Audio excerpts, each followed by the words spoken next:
We're here with softball head coach Schulz with the ODAC playoffs starting tomorrow. So this is your fourth season now and first time making the playoffs. So it's been a journey to rebuild this program, but you've got some freshmen and sophomore transfers playing a huge role. It seems like the team is really rolling now. So talk a little bit about that, getting this team to where it needs to be. Sure. Well, I think it all starts kind of with the upperclassmen leadership. They've gone through the years of not making the playoffs, and to finally be able to reach that goal that we've set for ourselves every single year. It starts with them kind of understanding what it feels like not to make it and to continue to push every single year to be a better team. Now, a lot of that had to do with talent that we've gotten in and the upperclassmen working with them and kind of creating this team culture where we can succeed as one unit and we can all work together. And there's definitely been some freshman, sophomore standouts on the field. People who have stepped up in big roles and they've come through. So we're really excited to be going to the playoffs.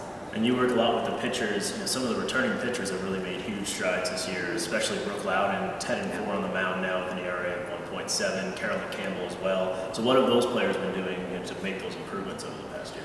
I gotta say, it's almost like learning by failure.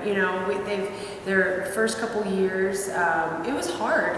We play in a very competitive conference, and we see big hitters. I mean, there's girls in our conference who have hit, double-digit home runs, and so they're great hitters, and these pitchers have a lot to do out there, whether it's physical or even just mental, to be out there. But they've actually grown up. They've matured a lot on the mound. Their confidence is stronger. So it's really cool to see that all that hard work and effort that they've put into it finally paid off.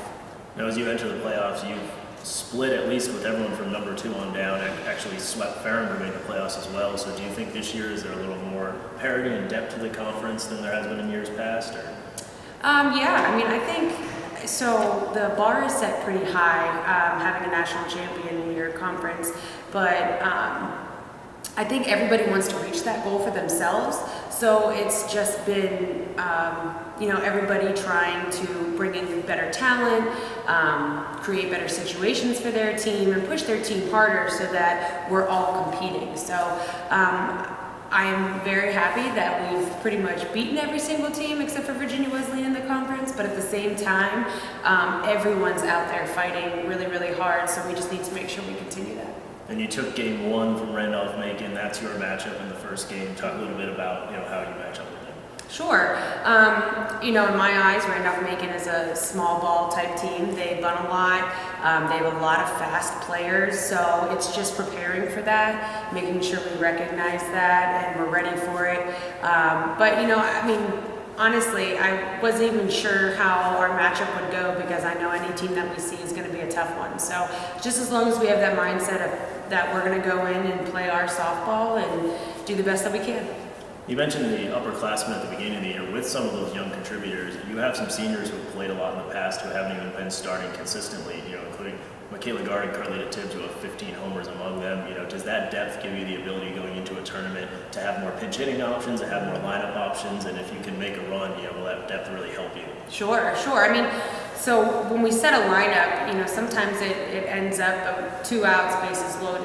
Those are the first people I go to, including Victoria Gontars. They're the ones that I know I can put in a situation and they're going to be ready for it. So it's definitely helped the team to have some depth, and depending on what situation we're in, I know that I have someone I can put in there to succeed.